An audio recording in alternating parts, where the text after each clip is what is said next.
છે। આ કાર્યક્રમ ગુજરાતના શહેરી વિકાસની દિશામાં એક મહત્વપૂર્ણ પગલું છે।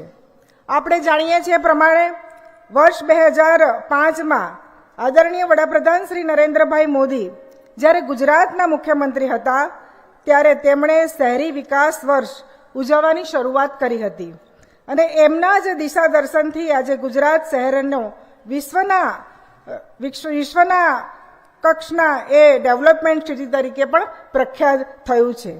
આજે માનનીય મુખ્યમંત્રી શ્રી ભૂપેન્દ્રભાઈ પટેલના નેતૃત્વમાં આ યાત્રા અવિરત ચાલી રહી છે। શહેરી વિકાસ વર્ષની ઉજવણીનો અમારો મુખ્ય હેતુ શહેરોને વર્લ્ડ ક્લાસ, સ્માર્ટ અને ટકાઉ બનાવવાનો છે। વર્ષ 2025માં સુરેન્દ્રનગર દુધરેજ વઢવાણ નગરપાલિકામાંથી સુરેન્દ્રનગર મહાનગરપાલિકા બની અને એના જ કારણે તેની વિકાસની ગતિ પણ તેજ બની છે।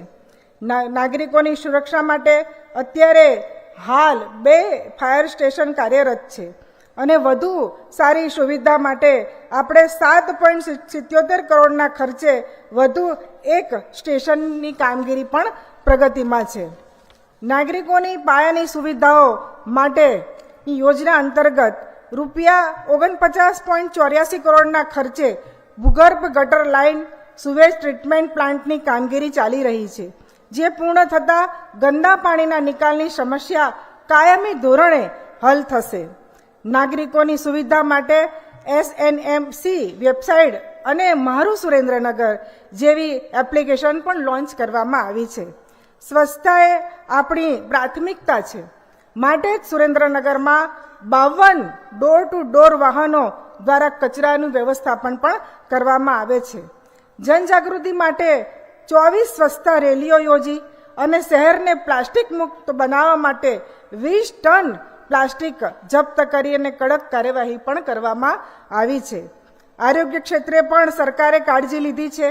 વોર્ડ વાઇઝ મેડિકલ કેમ્પ અને ખાસ કરીને આપણા સફાઈ મિત્રો માટે સફાઈ મિત્ર સુરક્ષા કેમ્પનું આયોજન કરીને પણ તેમની સ્વચ્છતાની પણ ચિંતા કરી છે।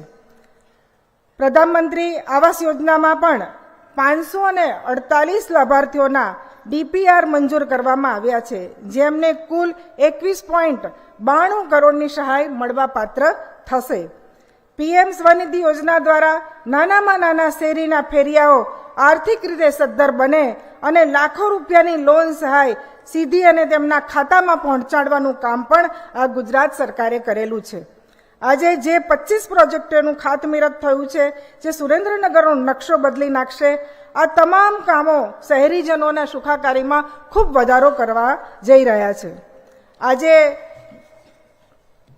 82.5 કરોડના ખર્ચે તૈયાર થયેલા શહેરી વિકાસ અને શહેરી ગૃહ નિર્માણ વિભાગના શિક્ષણ વિભાગના પણ 8 કામો જનતાને સમર્પિત કરી રહ્યા છે, જેમાં નલ સે જલ યોજના, રિવરફ્રન્ટ ડેવલપમેન્ટ અને CC રોડનો પણ સમાવેશ થાય છે।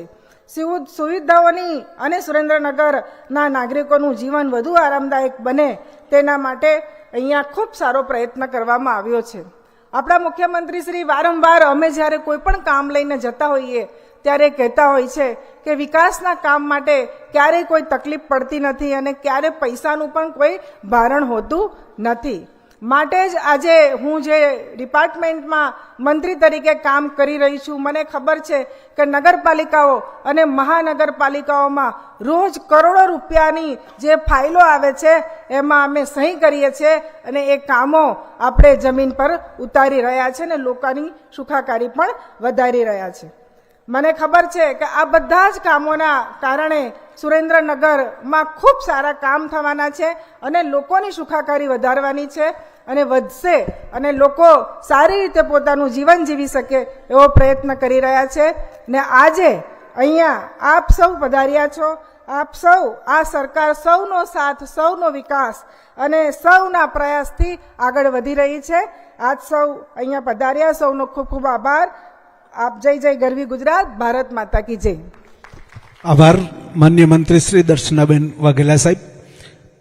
जब जब जग ने कर फैलाया, मैंने अपना कोष लुटाया, राख हुआ मैं निज निधि खोकर, जगती ने क्या पाया तुम ले लो मेरा दान अमर हो जाए, तुम ले लो मेरा दान अमर हुआ है। गुजरात राज्यना माननीय मुख्यमंत्री श्री अनेक प्रकारना दान देवा माटे जेणे पधार्या होय अने पोतानी तिजोरी आपणा सुरेन्द्रनगर माटे खोली दीधी होय एवुं एक सरस मजानुं वातावरण ऊभुं थयुं छे। त्यारे माननीय मुख्यमंत्री श्री भूपेन्द्रभाई